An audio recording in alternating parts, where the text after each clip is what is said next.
Hi, my name is Michael Kaufman, and I'm speaking to you from Toronto, Canada. I'm a co-founder of the White Ribbon Campaign. Well, we're living in an incredible moment. The Me Too phenomena around the world is launching conversations in our workplaces, in our kitchen tables, bars, and bedrooms. It's a period of deep soul searching, but it's also a tremendous opportunity. When we started White Ribbon 28 years ago, the goal was to have a mainstream conversation about violence against women. We set out to engage men and boys across the social, economic, and political spectrum. We set out to develop partnerships among people who don't normally see eye to eye, to respect differences, but also to work with resolve to develop a strong voice of men working to end this violence. When we started White Ribbon, we didn't imagine it would spread around the world, but here we are, with some sort of White Ribbon efforts in 80 or 90 countries. It's an important time to listen to the voices of women.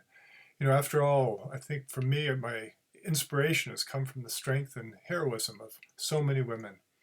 We must develop partnerships with women's organizations and to take what we've learned over the years to develop creative and effective ways to reach men and boys. And it's important in that to start with positive messages about the role that men can play in bringing about better lives for us all. We must think about new areas of work, such as the impact of domestic violence on the workplace. And we have to think about long-term solutions to the violence, which is why so many White Ribbon campaigns are working around issues around the transformation of fatherhood, around men doing 50% of the care work and keeping violence and corporal punishments outside of child rearing. Now, I know this is a very difficult time for White Ribbon in Australia, especially because it was the largest White Ribbon effort in the world. But in spite of what might be happening at a national institutional level, from the start, White Ribbon has always been a community-based campaign. So I know you'll continue to work hard to raise awareness and to support women's organizations in Adelaide. I know you and others across Australia will find ways to continue the incredible work of your campaign.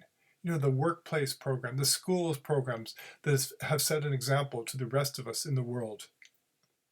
If we're going to end this scourge of violence that tears apart women's lives, children's lives, men's lives, that destroys trust, wrecks families, causes too many women to live in terror, that has an immense impact on our workplaces that cost millions of dollars a year, it's going to take all the tenacity we can marshal. And I know you have that tenacity. I know you will continue your hard and important work. Thank you for everything you're doing, and thank you for inviting me to be part of this breakfast.